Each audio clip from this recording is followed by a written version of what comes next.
Hey everyone, I'm going to make a new video here. It's kind of an update on the boat.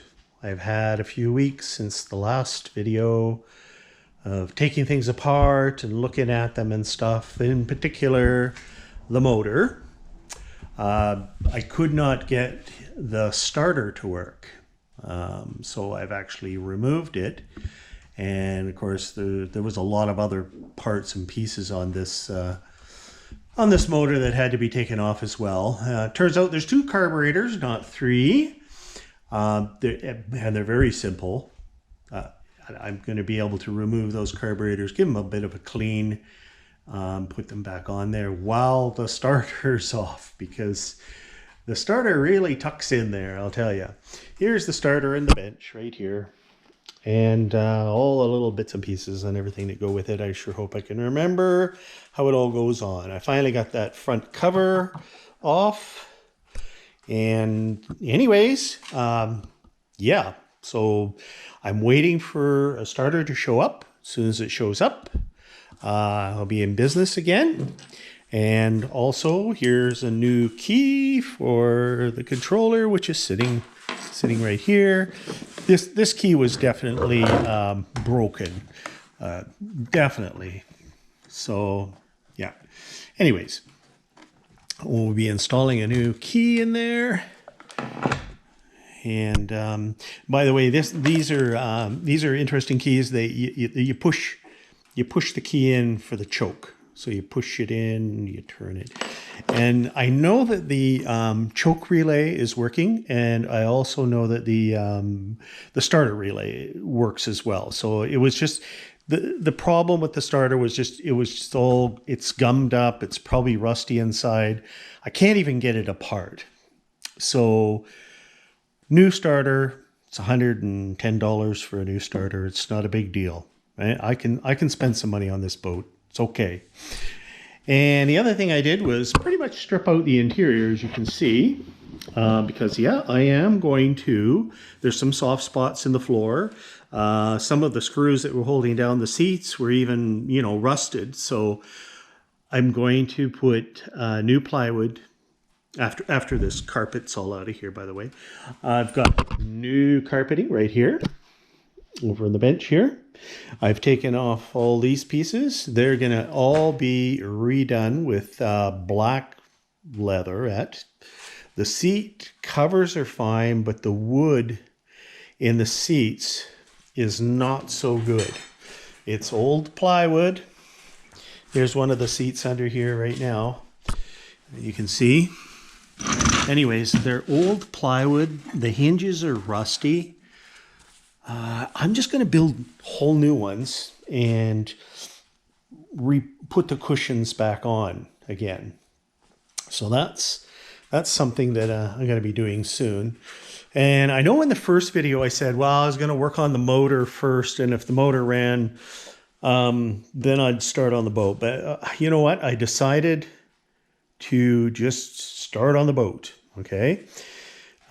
Trailer, that'll be much later. So just today in the mail, actually in my email, I got my registration for this boat. So that number that was on the front of this boat, the registration number, which you can't see anymore because I used an eraser wheel to erase it, it's no good. It's the wrong number. I have been assigned a whole new number with the AB at the front of the number. So I got a new number that I'll have to put on there. Also, that tag, if we recall, there was the tag. Here's the tag. Here's the tag right here. So here, I'm just going to have a look, see here. Okay, this tag was on here, and that's fine. It's going to go back on there again. If you look, when I removed this piece of upholstered wood here, lo and behold, there's the hull number hiding underneath it. So the hull number that's on this tag is right. So apparently this was made by the canoe company, this boat. I don't know. I'm going to ignore all these stupid names, even the Vanguard name. I'm just going to go with, okay, that's what it is. My registration number Doesn't even have a make or a model on it, okay? It's my name, it's the size of the boat, and that's it. And then it gives me a registration number. So, and it's red and it's white. So can't change the color of the boat. I'm not going to change the color of the boat. I am going to redo that dashboard there. Oh boy. Look at it. They moved the steering wheel up to the left, up and to the left. And I don't understand why. What was wrong with it being in the middle of the dashboard like that? Oh dear. Okay, well, we'll have to fix that. All the wiring's been removed under there. There's the steering box hiding underneath there. Yep, we're doing a number on this boat. One of the things that I am working on here slowly is polishing it, okay? Now, the oxidization was pretty bad on the boat, okay? You can see right here, look at how the oxidization has actually pitted the boat. And I have been sanding and polishing, and I can't get rid of all this oxidation, but I can make it a lot better. Here is an example of where I have actually, you can actually see the difference here, okay? So this is an example of where I have actually used a coarser sandpaper on my orbital sander, which is like all the guys that do this for a living say, do not use the machine, always hand sand it. Well, I took my orbital sander to this. I did it very carefully. It's got like about, I think it's 220 grit. And I even sprayed a little water on there to loop things up a bit. And I got a better job. I took off more of the oxidization than with just hand sanding. So, and if you look up top here, it's actually closer to what it's in pristine original condition where it was underneath the bow light. So anyways, that's what I'm working on. I'm just going around the boat here. You can see remnant of the old number here. I'm gonna have to, I've sanded this and I still can't get rid of it. And I don't want to go down to the, beyond the gel coat here, which I'm in danger of doing. Okay. So yeah, anyways, so I still have to do some sanding and polishing.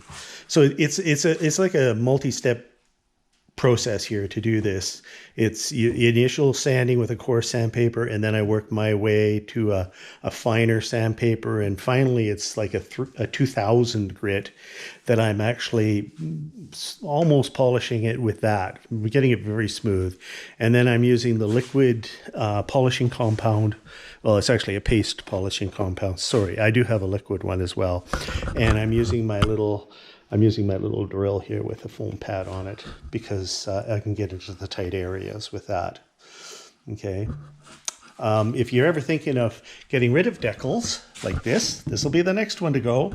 These eraser wheels like this that you can buy. This one here came from Canadian Tire. Work like a charm. No kidding. And won't hurt the finish on the boat. It'll take the decal right off. Won't hurt the finish. Awesome. Anyways, that's an updated video. As soon as my starter comes, I'll be working more on the motor there just to see if it turns over, got spark, maybe it'll run a little bit. I remember I said I was going to order a new fuel line for the boat. Definitely, the old fuel line was so stiff the bulb wouldn't work. And the gas can for the boat, that's sitting over here, full of gas. There's the cover for the motor. No, I might eventually clean that up and use it as a spare, but I have ordered a new tank with a gas gauge on it. There's no gas gauge on this one. It is 6-gallon one. I've ordered another 6-gallon tank. So, and here's the carpeting right here. You can see it's a nice carpet. This is a complete outdoor gluable. I've got the glue to glue it down. this carpet. And that's a 12 by 12 piece. It's enough to do the floor in the boat, plus around the base of the seats, and maybe even those side pieces there as well. We'll see. Okay.